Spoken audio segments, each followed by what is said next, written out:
Assalamualaikum warahmatullahi wabarakatuh. Saya Hamzah Ahmad Badarudin, guru TKR di SMKN 4 Garut. Pada kesempatan ini kita akan membahas tentang pemeriksaan kebocoran pada sistem pendingin. Ada beberapa indikasi yang menunjukkan bahwa terjadi kerusakan pada sistem pendingin. Yang pertama, engine dirasakan panas. Yang kedua, indikator suhu kelihatan meningkat. Yang ketiga, performa engine mengalami penurunan. Faktor-faktor itu bisa disebabkan oleh adanya kebocoran pada sistem pendingin. Nah, untuk melakukan pemeriksaan pada sistem pendingin, kita bisa melakukan pemeriksaan secara manual, ataupun juga yang kedua, kita melakukan pemeriksaan dengan menggunakan alat. Pemeriksaan secara manual, yang pertama yang kita perlu lakukan adalah kebocoran di antara komponen-komponen itu sendiri.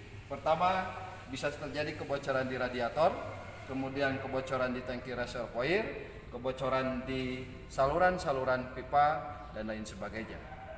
Langkah pertama yang bisa kita lakukan pemeriksaan adalah pertama, pemeriksaan tentang volume air, kemudian juga kebersihan dan kualitas dari air sistem pendingin itu sendiri, kemudian juga volume air pada tangki reservoir apakah cukup atau tidak. Pemeriksaan yang pertama dapat kita lakukan hanya dengan menggunakan kasat mata, apakah terjadi kebocoran atau tidak. Apabila tidak terlihat kebocoran, bisa kita buktikan dengan cara yang kedua, yaitu pemeriksaan dengan menggunakan alat ukur.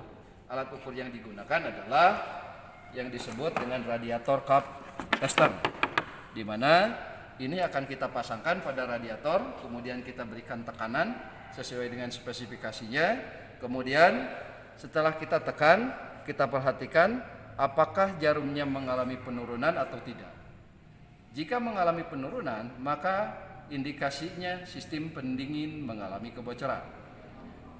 Nah, mari kita lakukan seperti ini. Pilih beberapa penghubung ya, dengan alat seperti ini. Kemudian kita pasangkan, yaitu di radiator.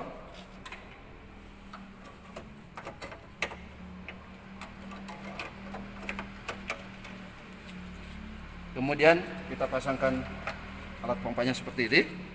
Nah, berapa besaran tekanan yang diberikan itu bisa kita lihat dari buku data spesifikasi, atau sederhananya bisa kita lihat dari tutup yang angka yang ada pada radiator. Di sini tertulis 0,9 kg per cm kubik. Nah, ini besaran yang kita berikan tekanan pada radiator itu sendiri.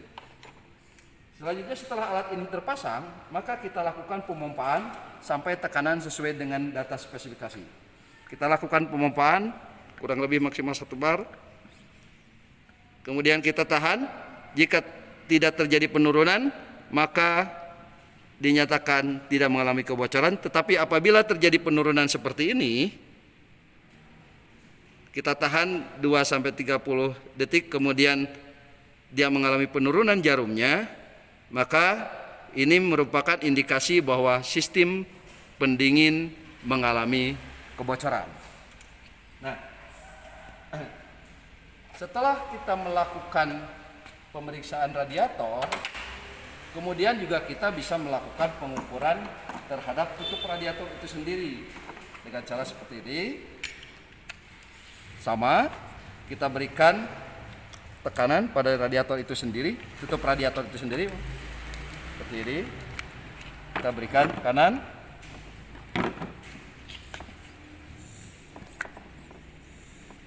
Jika mengalami penurunan seperti ini, kita bisa lihat